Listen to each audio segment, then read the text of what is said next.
Sorry ഞാൻ നീ എന്ന് വിളിച്ച പക്ഷേ സാർ എന്താണ് ആവശ്യം? ഇനി എന്തെങ്കിലും ആവശ്യമുണ്ടോ സാറേ? ഒന്നും വേണ്ട. അപ്പൊ അളിയനെ കുടിപ്പിച്ച് വീട്ടിൽ കൊണ്ട് വരുന്നതും പോരാ, വീട്ടിൽ വെച്ച് സൽക്കാരം തുടങ്ങി. ഹലോ, ആരാ മനസ്സിലായില്ല? കൈ പറയുന്ന ടീമാണ്. ഇത്രയും വിറയിലുണ്ടെങ്കിൽ ഒരെണ്ണം എടുത്ത് അഴികളെ. ഒരെണ്ണം അടിച്ചു. ആരാതൊന്നും അറിയത്തില്ല, വഴിപോക്കനാണ്. പക്ഷേ എനിക്ക് അതിനകത്ത് വിഷയമില്ല. അളിയ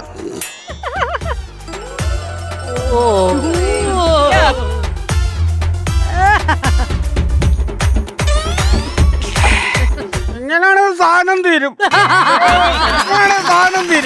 അളിയ എന്തായാലും അടിച്ചല്ലേ ഇരിക്കേ. ഞാനേ അകത്ത് പോയി മത്തി മുളക് ഇട്ട് വെച്ചേക്കുന്നത്, ഞാൻ എടുത്തോണ്ട് വരാം. ഓക്കെ, എങ്ങോട്ടേലും പാ. അളിയ അളിയനാ എങ്ങനെ പോകുന്നു ജീവിതങ്ങളൊക്കെ? പറ അളിയ. എന്തോന്ന് പറയാനളിയ, ലാർജും സ്മാളും അങ്ങനെയൊക്കെ ജീവിതം തട്ടിമുട്ടി മുന്നോട്ട് പോകുന്നു. പിന്നെ ടിപ്പുള്ളതുകൊണ്ട് ജീവിച്ചു പോകുന്നു.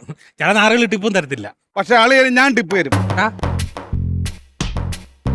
ജീവിതം ഗോലിസോട പോലെയാണ്, പൊട്ടിക്കഴിഞ്ഞാൽ ഗ്യാസ് പോകും. അതുകൊണ്ട് പൊട്ടാതെ നോക്കണം.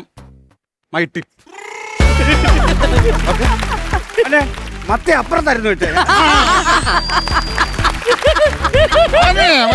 അവൻ അളിയനാളി. ഞാൻ ഒന്നും കൂടെ ഒന്ന് അടിക്കാളെ, ഒന്നും കൂടെ ഒന്ന് അടിച്ചു കഴിഞ്ഞാൽ സംഭവം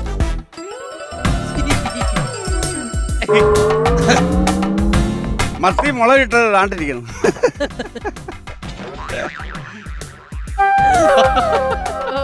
ഞാൻ ജയിലിലായിരുന്നു.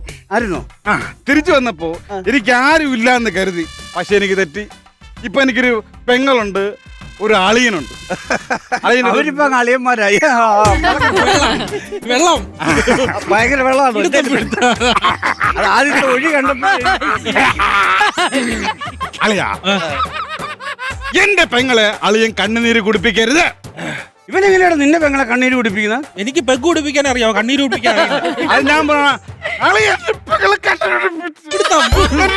വിഷമമുണ്ട്. വെള്ളം വെള്ളം എനിക്ക് വിഷമമുണ്ട്. എന്റെ പെങ്ങളെ കണ്ണീര് വിഷമമുണ്ട്. എന്തൊരു കഷ്ടമാണെന്ന് എനിക്ക് പറഞ്ഞു. വിഷമമുണ്ട് സാർ. I am sentimental.